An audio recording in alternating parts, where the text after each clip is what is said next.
คำเตือนวิดีโอนี้สร้างขึ้นมาเพื่อการเรียนรู้และนำไปต่อยอดไม่มีเจตนาสร้างความรุนแรงเด็กอายุต่ำกว่า15ปีควรได้รับคำแนะนำกับสบายดี FC ผู้ที่ติดตามเลยครับชมช่องเบาปิงฐานเนาะมินิกะชิมาเห็ดพันท้ายใส่โมนี่เนาะเห็ดพันท้ายใส่ตัวนี้เนาะก่อนอื่นเขาจะปาดตัวนี้ออกก่อนมาเบิ่งกันเลย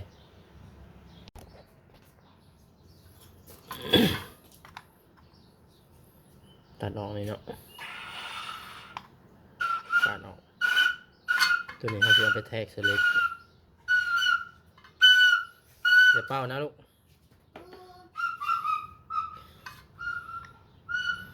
ตัวนี้เก็บไว้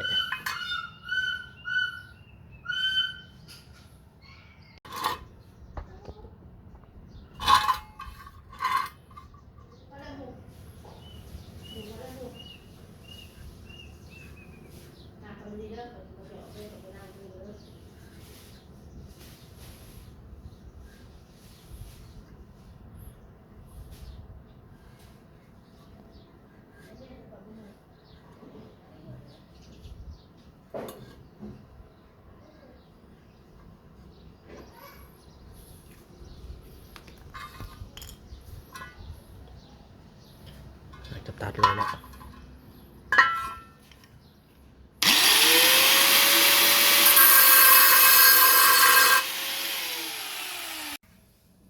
นี่เนาะตัดแล้วประมาณนี้แล้วกันเทียบใส่เบิ่งนี่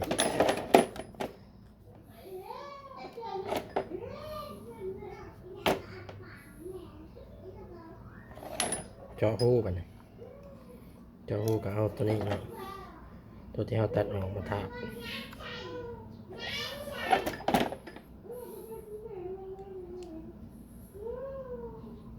นี่ไม้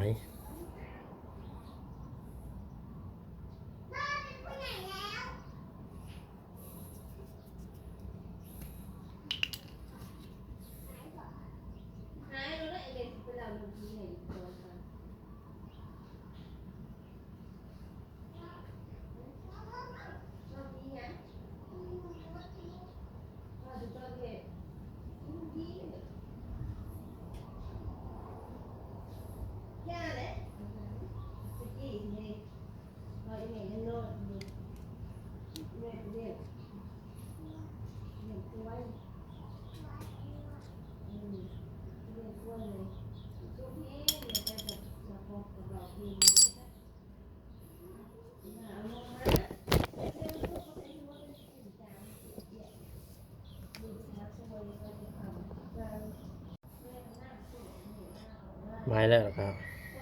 เจาะมันเจาะ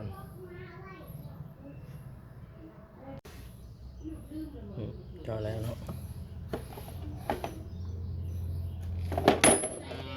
ส่วนนี้หันน็อตเก่ามันออก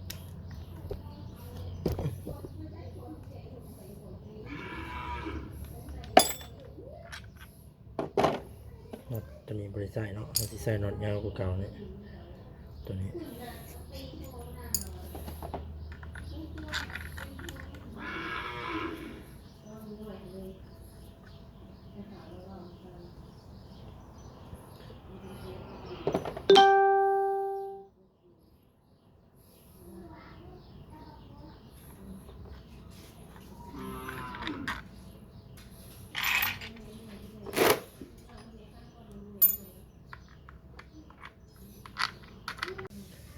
เนาะเกียร์แล้ว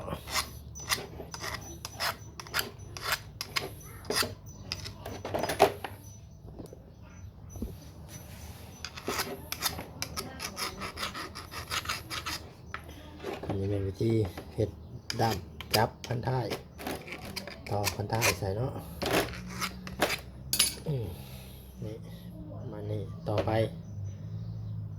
ปาดเล็กมาใส่นี่เนาะเพื่อเห็ดด้ามจับกับไม้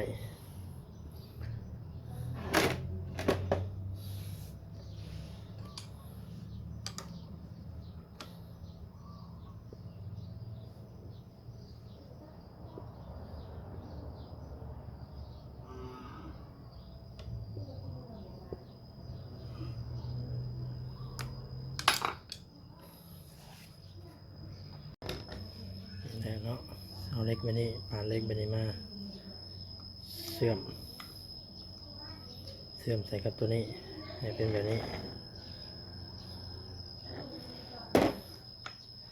เชื่อมใส่นี้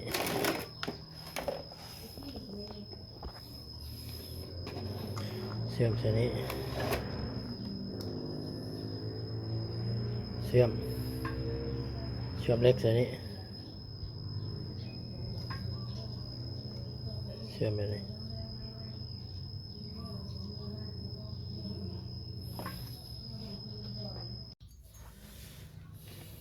พอเสื่อมแล้วค่ะสิได้แบบนี้เนาะลักษณะแบบนี้เมื่อแล้วเราก็เจาะหู2 หูนี้ไว้จับพันท้ายใหม่แต่ว่าเราต้องเห็ดพันท้ายใหม่แล้วก่อนแล้วจะมาเจาะใส่เนาะ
หันแน่นแล้ว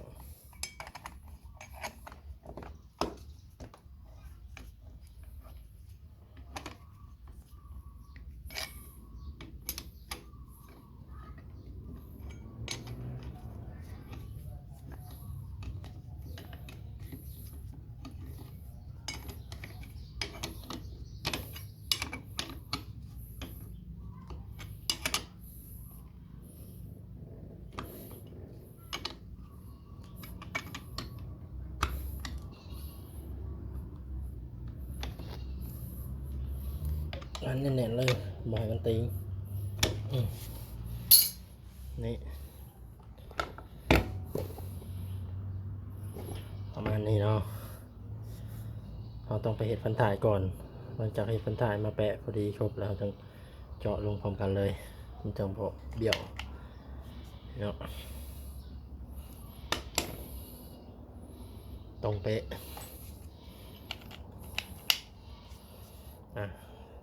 เห็ดพันถ่ายก่อนบัดใช่กับสิแบบนี้เนาะต่อไปเขาก็จะมาเจาะใส่พันถ่ายเนาะหลังจากที่เราเห็ดพันถ่ายแล้วพันถ่ายกับสิแบบนี้เจาะหูตัวนี้ก็เจาะหัวน็อต2 อันแล้วเขาจะมาเจาะใส่กับเหล็กตัวนี้น้ำหลังเนาะแล้วเขาค่อยเล้าใหม่นี่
เจาะไม้หน่อยหนึ่งเนาะ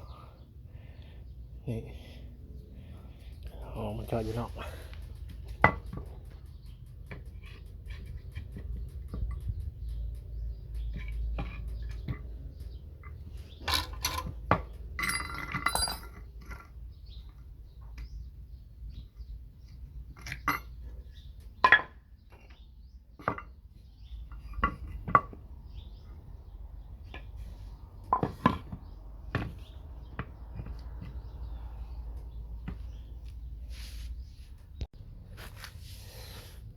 ประมาณนี้เนาะทุกคนเนาะประมาณนี้เนาะนี่หลังจากที่เราใส่แล้วไปนี่ก็ต่อไปเราก็ใส่หินเจียเราให้มันเข้ากับแบบตัวนี้เราจะมันได้พอละ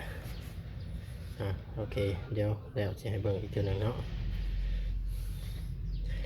ก็อย่าลืมเนาะผู้ใดเข้ามาเบิ่งแล้วก็ฝากกดติดตามให้แน่เพื่อเป็นกำลังใจในการเฮ็ดคลิปต่อไปเนาะเดี๋ยวขออนุญาตเราอันนี้ก่อนเดี๋ยวแล้วจะให้เบิ่งอีกตัวหนึ่งเนาะเรียบร้อยเนาะประมาณนี้เนาะพันท้ายเอา